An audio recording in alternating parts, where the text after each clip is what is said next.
Outro confronto, Corinthians e Fluminense. Vocês, diferentemente do jogo entre São Paulo e Flamengo, enxergam favorito entre Corinthians e Fluminense? Não, zero? Zero. Nem um pouquinho? Zero. Nem um pouquinho para lado nenhum?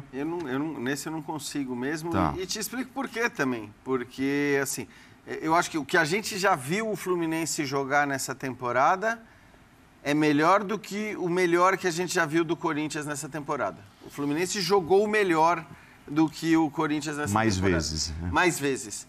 Mas eu nem afirmo que o Fluminense tem mais potencial do que o Corinthians. Quer dizer... Tem menos, aliás. Exatamente. Qual que é o teto de cada um? O teto do Corinthians é maior do que o do Fluminense. Concordo. A gente não sabe se na hora dos confrontos, e eles estão perto... o Corinthians vai estar superando o Fluminense no futebol jogado, não. Porque, de fato, o Fluminense caiu um pouco de produção nos seus últimos jogos. O Corinthians fez um bom jogo contra o Atlético Goianiense, mas calma lá também. É um jogo contra o Atlético Goianiense, né? Um Atlético Goianiense que não ofereceu resistência nenhuma. O Fluminense atacará o Corinthians.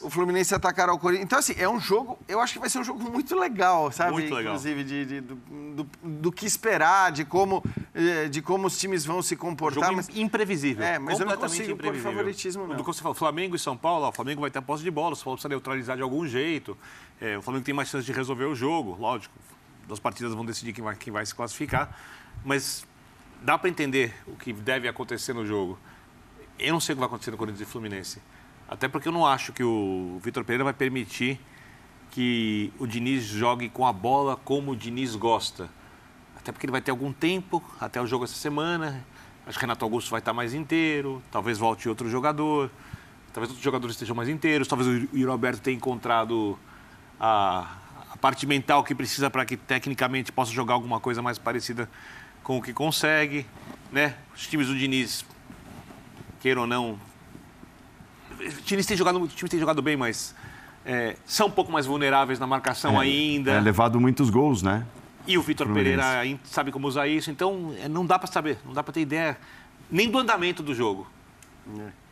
É um duelo entre o técnico estrangeiro que está vivo na semifinal, é o único, o Vitor Pereira, e é o que estava sendo mais criticado e cobrado. O Diniz estava em lua de mel no Fluminense, o Rogério Ceni está fazendo um trabalho ok no São Paulo e o Dorival está voando no Flamengo. Então, a chance de um título de técnico estrangeiro está no Vitor Pereira. E talvez seja mais uma vez o grande momento para o Diniz dar um salto, elevar o patamar dele. Ele teve, por exemplo, com o São Paulo, além daquela campanha que ele liderou boa parte do Campeonato Brasileiro, ele chegou àquela semifinal contra o Grêmio na Copa do Brasil. Ele não alcançou a semifinal. Ele parou... Mas o São Paulo foi melhor que o Grêmio. Foi melhor, né? Mas aquela coisa do Fernando Diniz, Luciano perdeu um golpe abaixo da trave e o Brenner perdeu outro. Ele vai ter mais uma oportunidade para chegar a uma decisão nacional. E as combinações de finais são sensacionais, né? Porque você pode ter um Fla-Flu, né? Imagina pro torcedor final vai ser muito Você pode ter um majestoso... Deixa eu ver como é que tá aqui. Você pode ter um majestoso, você pode ter um Flamengo e Corinthians que, de títulos nacionais, fizeram uma Supercopa do Brasil esvaziada em 91. Então, você imagina, tivemos agora recentemente em Libertadores, mas seria a grande decisão na história entre uma final entre Flamengo e o Corinthians, as duas maiores torcidas. Você pode ter um Rogério Ceni contra Fernando Diniz, duelo, uma final tricolor. Todas as combinações são muito interessantes, né? Aliás, é uma semifinal rica. Você pega a história da Copa do Brasil, não é sempre que você tem...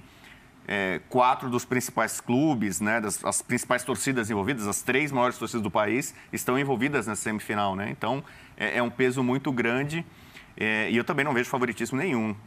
O Corinthians e Fluminense, para mim, 50-50. Então, você lançou essa enquete aqui no seu Twitter, 1h20 atrás, quando começou o programa, né? Isso. Um influencer. 42% acreditam no Fla-Flu como decisão da Copa do Brasil. 26% acham que vai dar a final que o Rodrigo acabou de destacar, né? Corinthians e Flamengo, seria a grande final entre as duas equipes. E tem ali um equilíbrio absoluto entre Fluminense e São Paulo, Corinthians e São Paulo, 16% para cada. 1.800, você vê que o grande... Só confirma o que eu falei no começo, que o São Paulo é a quarta força. Todo mundo aí, pelo menos, está colocando o São Paulo como o menos cotado. É o menos cotado porque ele pega o Flamengo na semifinal, né? Ele pegou a bucha na semifinal. Se fosse um triangular, Corinthians, Fluminense, São Paulo, para mim está todo mundo dentro. Triangular, para ver quem vai ser o campeão. O que destoa aí é o Flamengo, e ele está do outro lado. E ele destoa, tecnicamente. Não destoava com o Dorival passou a ser bem diferente. Então, né, o Flamengo chega como o grande favorito da Copa do Brasil. Se não der Flamengo, aí a coisa vai ficar um pouquinho agitada, porque as diferenças são gigantescas contra o Corinthians, contra o São Paulo e contra o Fluminense também. Então, esse é o cenário do Flamengo.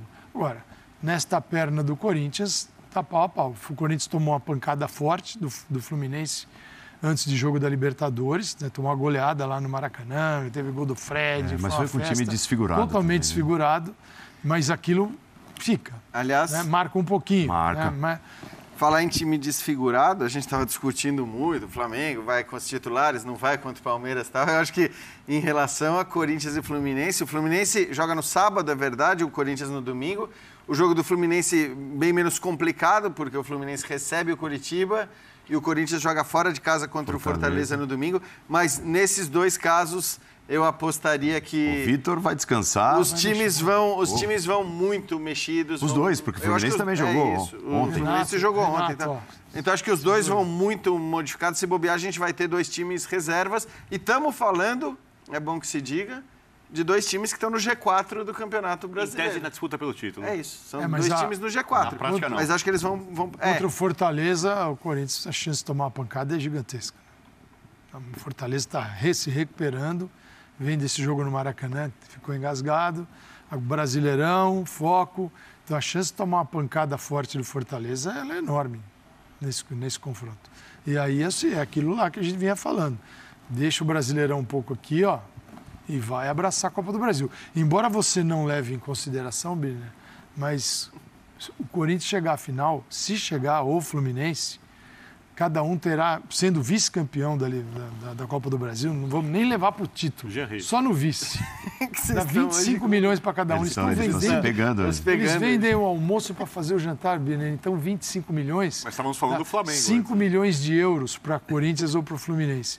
Cara, isso aí eu só estou falando em euros porque ele vive negociando e por 5 a gente sabe que o Corinthians vende qualquer um, né? Qualquer um. Então, cara, é muita grana.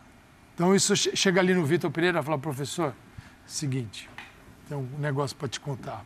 A necessidade é gigantesca. Não, e outra, né, Calçade? No caso deles, é uma chance de título. Que você não está brigando pelo brasileiro, né? Vitor Pereira ou Fernando Diniz? Quem faz melhor trabalho até aqui? Fernando Diniz. Assim como jogo bom de assistir por mais tempo, é o Fernando Diniz. Agora, no capítulo sobrevivência, o Vitor Pereira consegue sobreviver. Está na semi da Copa do Brasil. Foi às quartas da Libertadores. Foi às quartas. Imaginar mais. O terceiro colocado do brasileiro. Imaginar mais de Libertadores para o Corinthians, ainda mais pegando o Flamengo, era um negócio estranho. E, de novo, assim, então, quando a gente tem que escolher entre dois, não significa menosprezar o de lógico. E eu tenho dito aqui o tempo todo que seria uma estupidez do tamanho do mundo cogitar a demissão do Vitor Pereira pelo potencial, pela capacidade que ele tem, pelo que ele pode fazer no Corinthians. Mas aí eu estou olhando para a bola jogada, para os elencos, para o potencial que cada clube tem. Beleza, é verdade que o Corinthians teve um monte de problema, mas por mais que eu defenda o Vitor Pereira com unhas e dentes em relação à sua permanência, eu não acho que o futebol jogado pelo Corinthians até agora, apesar dos ótimos resultados, tenha sido o futebol em nenhum momento que você falou, nossa, agora esse time vai, agora embalou. Eu acho que ele vai embalar, em algum momento ele vai embalar, a hora que ele tiver os caras ele vai embalar, mas acho que o Fluminense do Fernando Diniz, com menos jogadores, já jogou, como eu tinha dito, inclusive no começo da discussão do confronto, mais do que o Já Corinthians. Embalou e desembalou um pouquinho, né? Já desembalou, mas desembalou em 2 jogos, que também a gente é muito cruel, né, cara? Quero dar uma... O Fluminense naufragou nas competições internacionais, mas o Diniz chegou no fim do processo, né? Ele até ganha de 10 uma partida na Sul-Americana, mas a situação já estava bastante comprometida. Então, acho que em termos de desempenho, a balança pesa muito a favor do Diniz. O Vitor Pereira conseguiu, acho que, muito resultado sem desempenho. E o Diniz, eu cheguei aqui no Linha algumas vezes a defender o dinizismo nessa temporada como... mas aqui no Linha ele é sempre defendido. 5-3 no Galo. É a religião desse programa. É verdade.